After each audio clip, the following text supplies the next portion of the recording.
What's up, everybody? I'm Nick Major, APTV Correspondent, and I recently met up with Chris from Motionless In White to see the progress that the band has made on their upcoming album, which will, of course, be the follow-up to 2014's Reincarnate. And although the album is still in very early stages, Chris told me why he is particularly excited for their next release and plenty more, so stay tuned to see what all Chris had to say.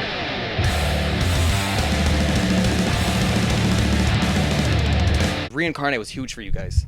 I mean, did it come in at, was it number 10 or 9? Number 9, yes. That's insane. Does that make you nervous for the next album? Does that make you worried, like, okay, we got to top it, or do you not even think about that going into it? I just before this got out of a meeting with some of our management team and some other, people I won't mention, but we were discussing the next record, and there's like this weird, overwhelming sense of excitement this time, which is so bizarre because, being one of the primary writers of all our music and, of course, the lyrics and singing, it's incredibly stressful and a lot of pressure every other time we've ever done a record. But I think because Reincarnate was such a comfortable move for us, I'm only looking to the future with, only excitement. I mean, of course, there's pressure to, write, a record that I feel is going to continue to grow the band while also maintain how, where we want to be as a band, without really, pissing a lot of people off, because we've already, we've had that record. We've had the piss everybody off record already, so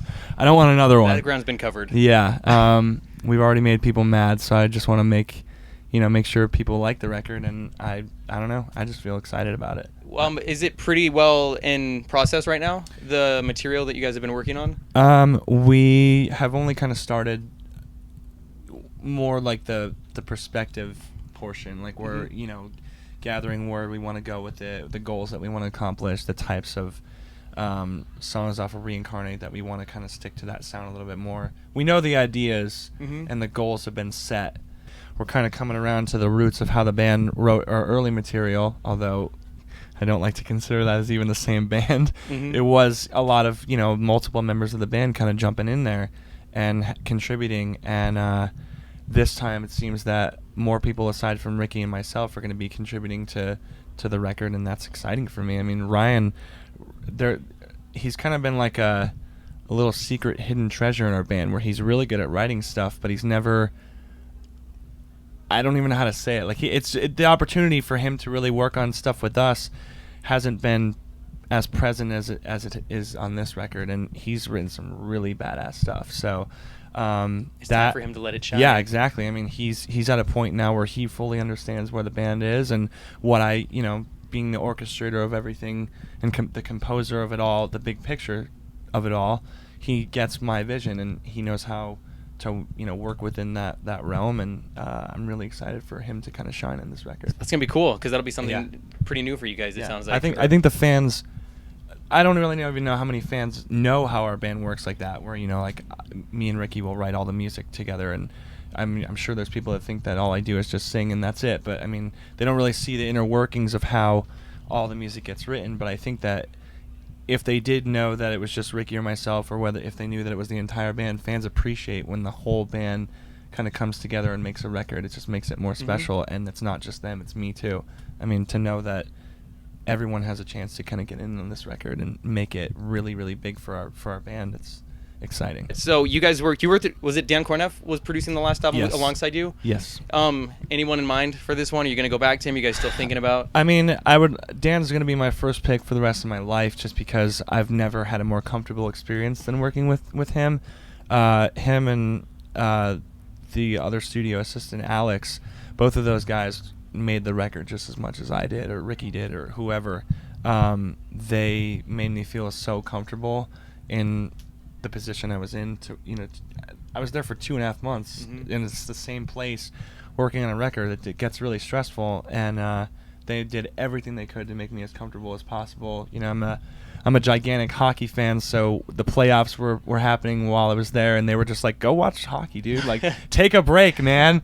I work 24 hours a day, it seems, especially when it's in a studio setting, and they were just like, dude, go away, do your thing, go watch hockey. So they made you feel definitely welcome, and you could go do your thing. Yeah, it was great. They were helpful in getting me to relax, because anyone who knows me, I wish Ricky was in here right now, anyone who knows me knows I'm a workaholic to the most max form that To could the fullest meaning of the definition. Yeah, so for someone to kind of push me to take a break was very helpful. And, lastly, it was really close to home. I think it was only 3 hours away from home, so if, stuff got in my head and I needed a break, I was able to just go home and sleep in my bed for 2 days and come back to it. And it was like unlike any experience I've ever had in the studio before. So the last album recording was pretty much the perfect setting that you could have had, and now you can hear it in the record, man. You can hear like the positivity in my attitude in that record. I think for as mean as I might sound on the record, you can hear that I'm like comfortable. It sounds like the only thing that can make it better now is bringing more guys on board from the band to help write it with you guys. Exactly. And do you guys have any sound ideas, any sound direction? Is it going to be similar to what we saw in Reincarnate? Like, is it going to bring back some sounds that we saw in previous releases, new grounds? I think we with Reincarnate, the thing that we've been saying since it came out is that I feel is what our identity as a band is, that we've been trying to find over the years. So it's a definitive album for Motionless in White. Yeah, like we feel like even though a lot of the songs have varied from one another, they all kind of fit into this big picture of what makes up what Motionless's sound is, to the point where now you can listen to that record and be like, oh, that's Motionless in White, instead of our last record was so all over the place. Before Reincarnate, it was all over the place, and I love the songs, but we're still very much finding our way and maturing, and it's just the growing pains of being a band and finding out who you are. And I think we're finally in a place where we know that, and it's going to be similar to Reincarnate, but just the next step in evolution. Any time frame when you guys are looking to put it out? It sounds like probably end of next summer. Yeah, we always try to do the fall release. I mean, it just makes sense with our band, and gives us a good chance to do like a fall headliner, what we're doing now. And it just works better. That's awesome. Yeah. Well, good. It sounds like you guys got a lot of stuff planned. You've been touring all year. It'll be nice for a break, although that break is gonna just be you working for 2 months straight, making a CD. What does a break mean? Exactly. You're a workaholic. That doesn't exist in your vocabulary. No, it does not, man. But cool. Nope. Thanks for updating us with what it's looking like you guys will be doing with the CD, because it sounds like you're pretty stoked on it. Yeah. And once again, Chris from Motionless in White, you guys are killing it. You got to take it easy sometimes, though. Don't be afraid to relax. I have my moments, man.